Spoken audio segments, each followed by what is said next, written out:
Hi guys, welcome back to the shop. Hey, today I'm going to jump on the, I guess we're calling it the Twin Jet 90 Yamaha. I got it disassembled. I know, I can't leave things alone. I'm still not sure what I'm going to do, but I think I'm just going to clean up the frame since I've got it bare now, and just touch up the areas that need touching up, such as around the battery door there where it got some acid on it. But what I'm concerned about today is the forks. I noticed that they were leaking like a sieve, and I got them tore apart, and let me show you what I found. All right, let's take a look at this one. There's zero. I think you can see that.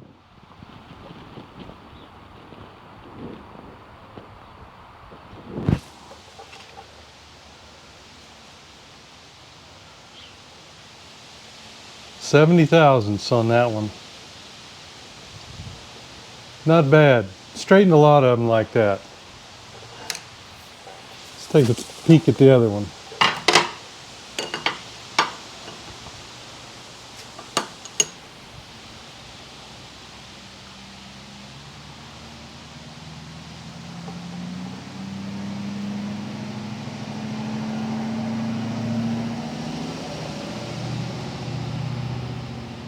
One, two, three, 70. And really it's probably more than that because it's over here is where the major portion of it is. 370,000. Wow. Look at that. No wonder it was leaking. Okay, let me move this over just a little bit. I'm thinking most of it was right about here where the triple clamp was.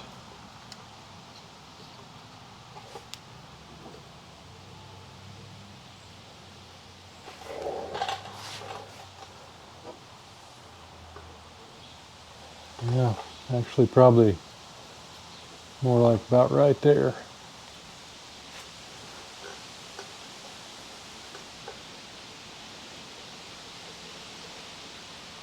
Okay, yeah, 385 right there.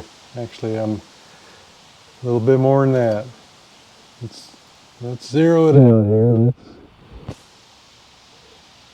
One, two, three, 86. 386. I don't know about this one. These are a real weird size. They're 27 millimeter.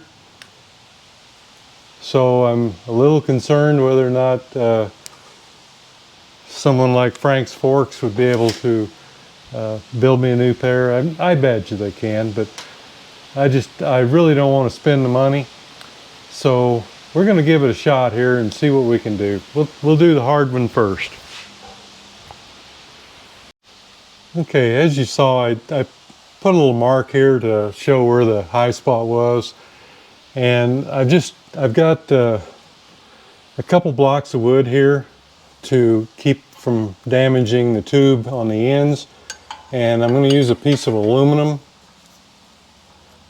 right here where I'm going to push. If you've been watching my videos, you've seen me do this before, but I never had one this bad. So let's give it a try here.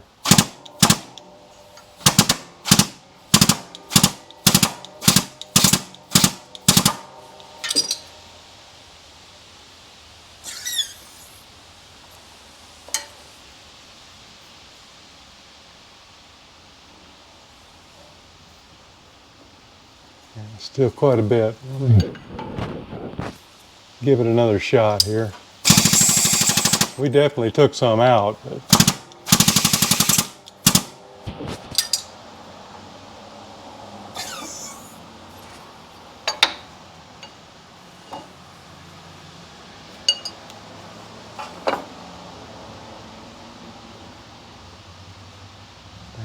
But think it still needs some, but we're going to go check it first. Okay, I got it back in the rollers here. There's my 0, 1, 2, 25. So we've definitely taken some out. Still got a lot to go. So we're still working right here on our spot that we marked. So let's go over and see if we can give it another shove. All right, still operating in the same place here. Got a mark right there.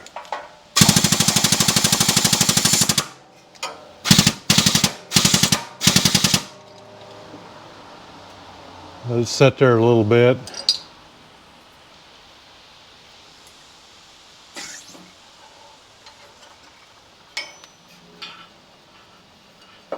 All right, let's take it back over and take a look at it again. All right, always put this back in the rollers exactly the same. Here's my mark again.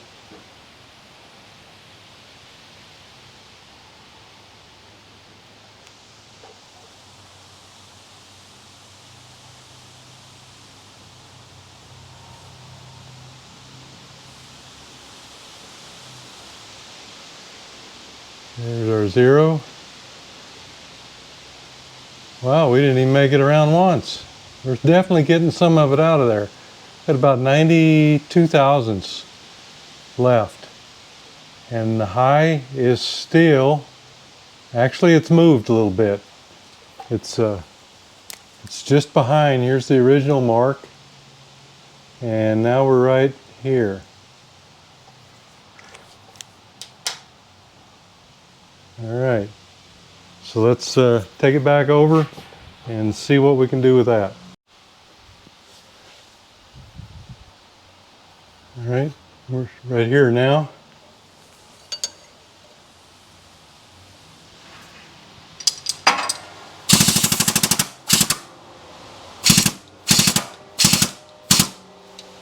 Just let it sit there a little bit. It's always going to spring back some, so you've always got to move a little past, but it's really kind of hard to figure out how much that is. It kind of works on the wag principle. Let's take another look. All right, got our 0. Wow, look at that, 59 thousandths. Okay, and we're still at about the same point here with the new one. So I'm just going to keep at this until I can report back a little bit better tube than what we've got right now. I'll let you know how many pulls I've had to do. There's 3 so far. All right, this is number 7. And we're below 10, so we're at about 7 is what I'm reading there. Not too shabby. I'd like to get it below 5. Below 10's not bad though. So I'm looking at, let's see here, I guess I ought to have this the other way.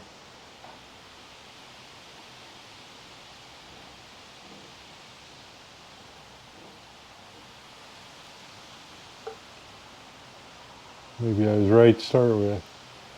That's the low area right there. So right there's the high. I believe that's moved. Yep, see here was the old, that's where we were pushing. And now it's moved over here just a little bit. So you've got several different things going on here. But each time you do this, you want to check and see if that's moved on you, because you know, it doesn't just move in one direction. It's moving in more than that when you have an accident like that. And plus, when you're starting to straighten this out, it's going to cause it to move also. So you just keep up with where where it's high, and that's where you're going to push every time. All right, this was number 9, and I've got 5, and it's moved a little bit. It's between those two now. Let me pull it out here and see where we're. See, it's got a little divot area there where the triple clamp goes, and that's where it was bent. So that's what you're seeing, that deflection. It was bent right there below the triple clamp. But if you get out here where you're not dealing with that, and of course, you know, our seal is going to ride right here. So that's our primary goal. Yes, we want it straight, but if we don't want to put new seals in here and then take them out right away because it's bent. So I think we're good right there. I'm probably just going to stay with that. That's really closer to, you know, there's a little something right there. I don't know what that is, but really I want to say we're at 4 with a little divot right here. Oh, that's that. I think that's still the triple clamp.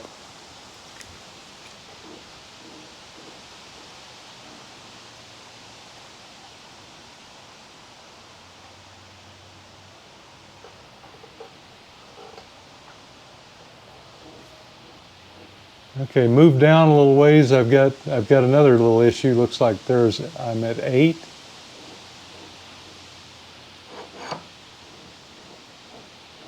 Okay, we got another bend that we got to take care of here. We've got one in the seal area there. So let me adjust my stands here a little bit so I can. Yep. Down here in the seal area, we've got to take care of that.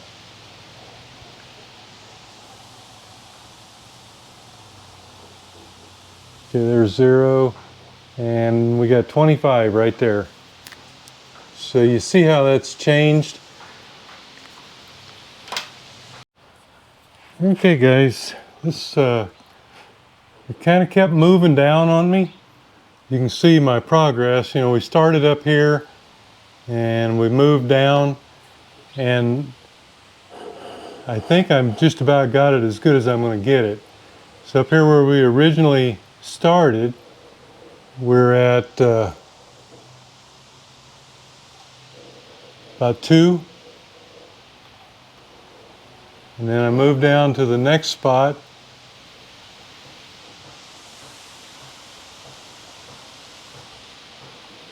and we're at 6, and then I move down a little further,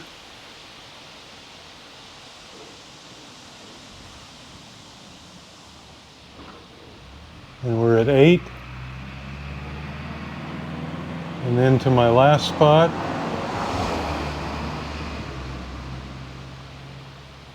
eight. So I think I'm going to call it good right there. It actually surprised me I was able to get it that close. But normally under 10 thousandths is pretty good for the fork tubes. Let me get with the other one now. Okay. Starting right here,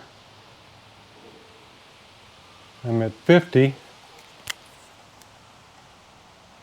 Right there. I'll move down a little bit, about an inch.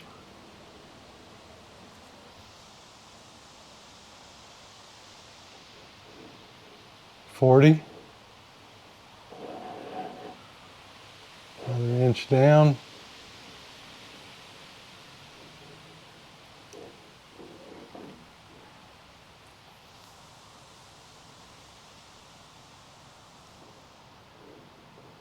$30. Well, I think I was up, must have been up higher. This one, I thought it was at 70.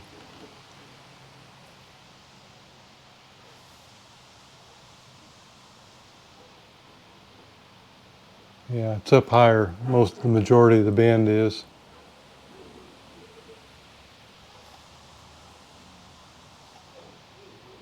Yeah, there we go.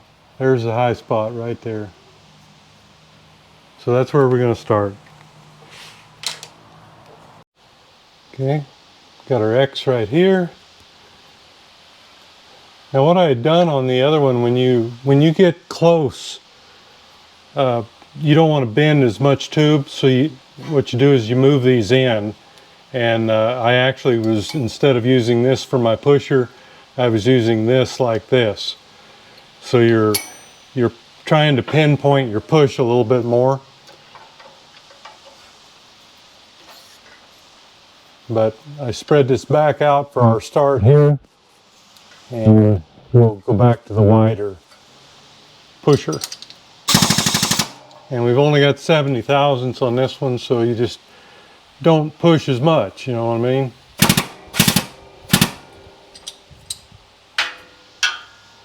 You know, if you push too much, then it just ends up, you've got a problem the other way then. All right, let's see what we got here.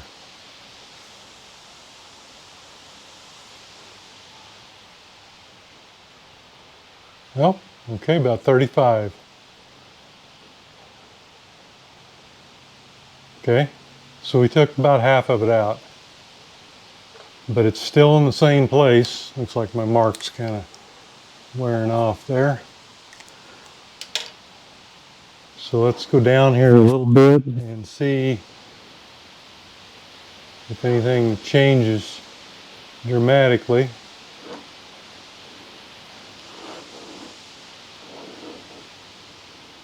No, just gets a little less as we go down. So at this point,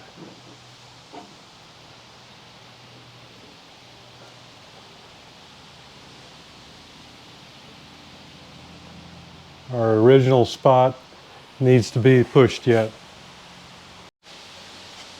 Okay, so we'll just go right back to where we were.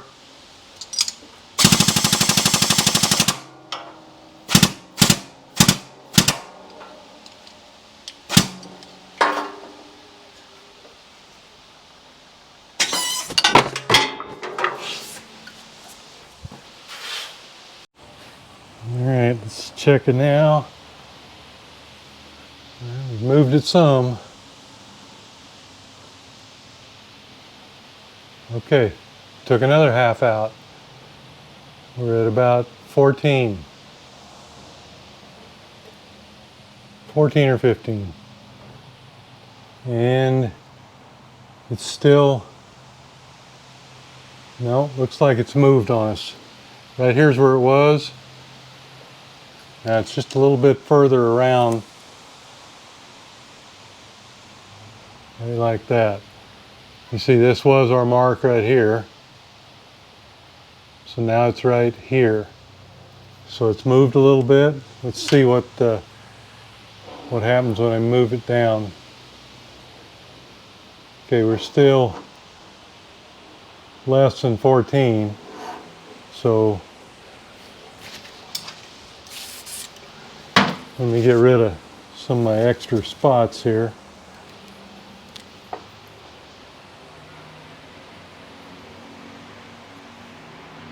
And that's the one we're after now. All right, let's see if we made any headway.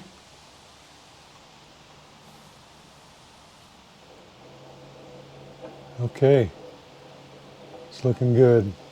I think that's about 4 and a half. Okay, let me slide it down. That was where we were working. My marks kind of rubbed off there, but let's move down a little bit. Okay, 4 there. A little more. About 3.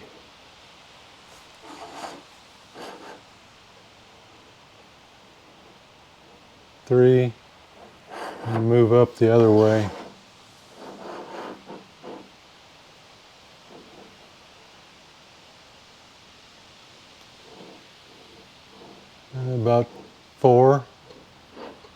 Okay, I think we're going to quit on this one.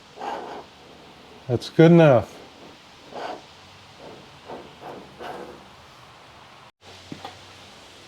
Okay, I just want to go over the equipment I was using here. Some people have asked. These are bearing type rollers. I use them on all my forks that I do just because they work better for anything that's round. I actually got this set from a man on YouTube, and it's I believe his channel is Turn Right Machine Works. If it's not, it says Turn Right here. Keith Finner is the man, so it's either under his name, Keith Finner, or Turn Right Machine Works. I watch him pretty often. But anyhow, he used to sell these in kit form, where you just he would send you all the pieces and you assemble them. And I don't remember how much they were. I bought these in 2015, so it's been quite a while ago. But you don't need this. You can do the same thing with some blocks like this, V blocks. It's going to do the same thing.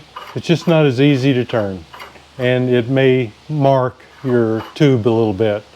But you know, you can get these off Amazon for probably 15 bucks.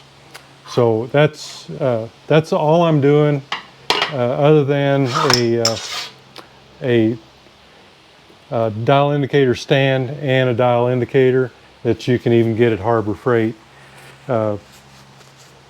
You know, you don't have to get what I got. It's the Harbor Freight stuff actually works pretty good, to tell you the truth. Anyhow, that was a big surprise when I found these. When I pulled this out, I knew they were leaking bad, and I just had no idea this thing had been punched in the front that hard. But I think we're good enough that we're going to hold our seals, and we're not even going to notice anything going down the road. So if you got a hydraulic press and a set of bent fork tubes, that's how you fix it right there. Okay, I just wanted to show you what we're down to as far as our frame. Everything is removed from it except the center stand. I've got a couple things. It took a pretty good hit here on the brake. I did straighten the brake pedal quite a bit. It looks like I'm going to have to straighten that shaft a little too. But other than that, it looks pretty good. I really just want to probably touch up around here where the battery had gotten into it and paint this down here. I'll go ahead and clean all the debris off of this area, and but I'm not going to take it out and sandblast it or anything like that. I just don't think I want to do that with this one. You know, things change, but I just don't think so. I'm just going to kind of clean up, feather the edges a little bit, shoot a little paint on it, and down here also, and start putting it back together. Of course, we're going to have to do a little engine work and clean up mostly there also. But anyhow, just wanted to show you that. And this is what we ended up with over here. Lots of parts. And I had to send a couple of spokes off to Buchanan's. I'm unable to get the rear ones. I was able to get front ones off of eBay, but no back ones out there. So I sent them a couple for them to use as you know, to make it from a pattern, and they'll get those back to me as soon as they can. All right, so there you have it, guys. I was pretty surprised when I saw those fork tubes come out of there, and that one, oh man, I did not think it was going to come out as good as it did. It's that's a lot of bend, 370 thousandths. That's a lot. So that's why the forks were leaking so bad. I did source another set of seals, straight from Yamaha, by the way. So I should be able to build these back up and start building the frame back up here pretty shortly. So anyhow, thanks for going along on the ride, and we'll see you next video.